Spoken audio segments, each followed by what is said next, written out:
অবলম্বন করে সত্যের কথা বলার লোক থাকতে হবে, খালি চাকরির ভয় করলে কাজ হবে না। যেভাবে ইচ্ছা সেভাবে সুপ্রিম কোর্টে রায় দেওয়া হচ্ছে। যে সমস্ত পরিবর্তনের স্বপ্ন আমরা দেখেছিলাম এগুলো অপূর্ণাঙ্গ থেকে যাবে। অধস্তন বিচার বিভাগকে স্বাধীন করে দেওয়ার জন্য এখানে বলা হয়েছে। 51তম দিন আজকে অতিবাহিত হচ্ছে বর্তমান সরকারের। এর মধ্যে যা ঘটেছে, এখানে আইনের কোনো শাসনের লক্ষণ আমরা দেখতে পাচ্ছি।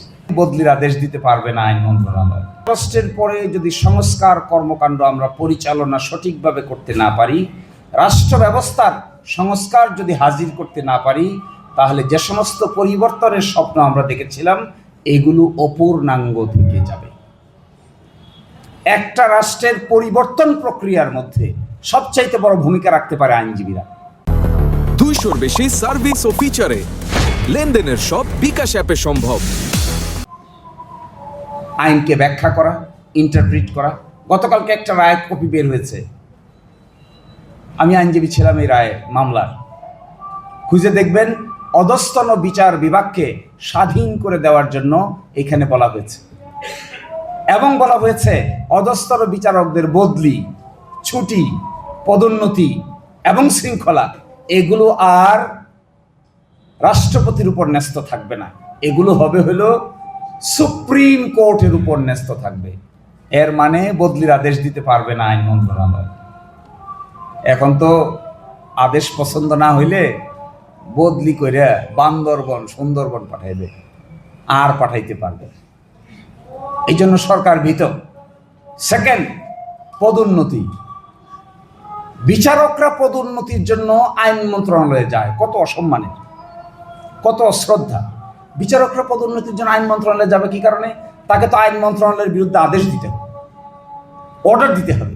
সেই গিয়া জি হুজুর করতেছে। এইরকম জি হুজুর টাইপের সিস্টেম থাকলে ইন্ডিপেন্ডেন্ট বিচারক তো আপনি খুঁজে পাবেন না। একই সাথে তাদের ছুটি, শৃঙ্খলা। আশ্চর্য ব্যাপার, উপযুক্ত কর্তৃপক্ষ নাকি শৃঙ্খলা বিধান করবে। আপনি দেখবেন গতকালকে 28 জন অধস্তন বিচারকের বিরুদ্ধে নোটিশ জারি করেছে, সকজ নোটিশ।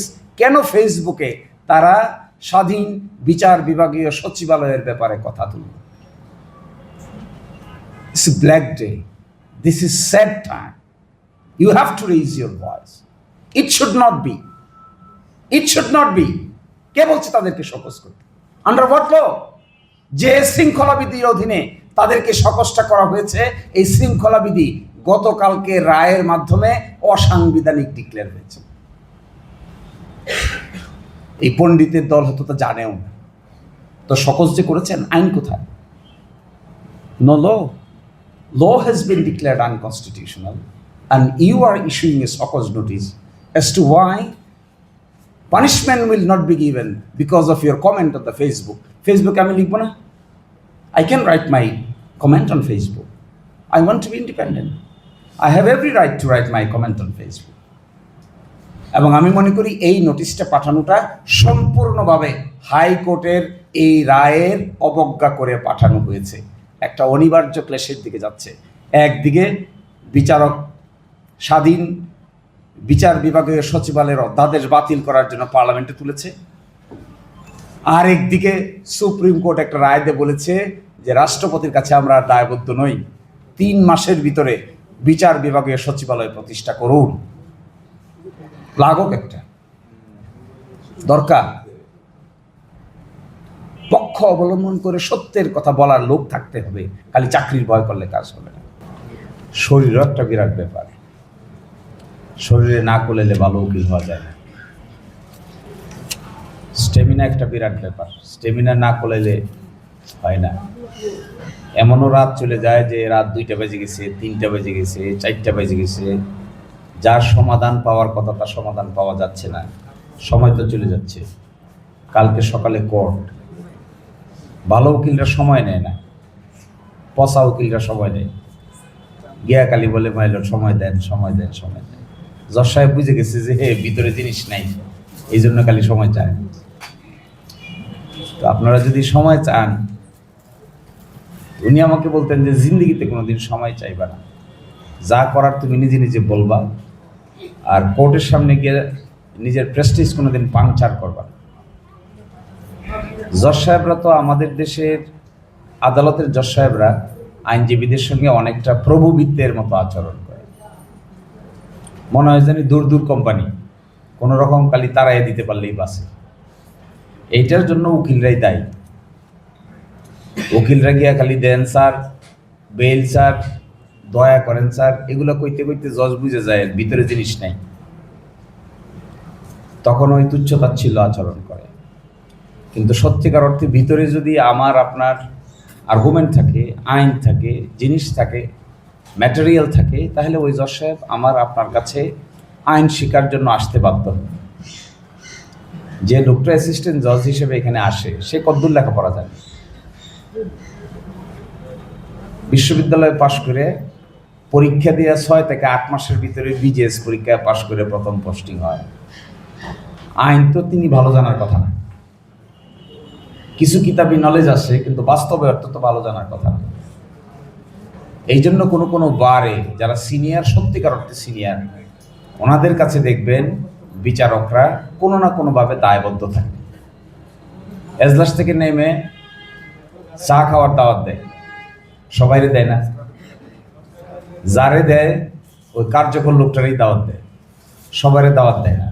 অঙ্গনে যখন একটা মহা বিপর্যয় চলছে, যেভাবে ইচ্ছা সেভাবে সুপ্রিম কোর্টে রায় দেওয়া হচ্ছে, ঠিক সেই মুহূর্তে 2019 সালে বাংলাদেশ লয়ার্স কাউন্সিলের পুনর্যাত্রা শুরু হয়েছে। এর আগে এই সংগঠনের নাম ছিল বাংলাদেশ ইসলামিক লয়ার্স কাউন্সিল। আমরা অনেক আলোচনা পর্যালোচনা করার পর আমাদের নতুনভাবে যাত্রা শুরু হয়েছে বাংলাদেশ লয়ার্স কাউন্সিল হিসেবে। কখন? যখন সর্বোচ্চ আদালত সঠিকভাবে কাজ করতে পারছিল না, যেভাবে ইচ্ছে সেভাবে রায় দেওয়া হচ্ছে। আজকে আপনারা শিশির মনিরের বক্তব্য, আধা ঘন্টার বক্তব্যে বুঝলেন যে আইন পেশা একটা সাধনা, একটা পরিশ্রম এবং লক্ষ্যে পৌঁছার জন্য বিরামহীন একটি প্রচেষ্টার নাম। এখানে 3টি কথা। আইনের শাসন তো বাংলাদেশে নাই, রুল অফ ল আছে, স্বেচ্ছাচারিতা। এই যে গত কয়েকদিন যাবৎ বাংলাদেশে যা হচ্ছে, 51তম দিন আজকে অতিবাদী হচ্ছে বর্তমান সরকারের, এর মধ্যে যা ঘটেছে, এখানে আইনের কোনো শাসনের লক্ষণ আমরা দেখতে পাচ্ছি না। আর ন্যায় বিচার, মানবাধিকার, এগুলি তো গত পরশুদিন ভোলায় একজন মহিলার গ্রেপ্তারের মধ্য দিয়ে প্রমাণিত হয়ে গেছে যে সংবিধান, আইন, মানবাধিকার কোনো কিছুই বাংলাদেশে আর সুরক্ষিত অবস্থায় নেই। সব কিছুই 5ই আগস্টের পূর্বের অবস্থায় চলে যাচ্ছে।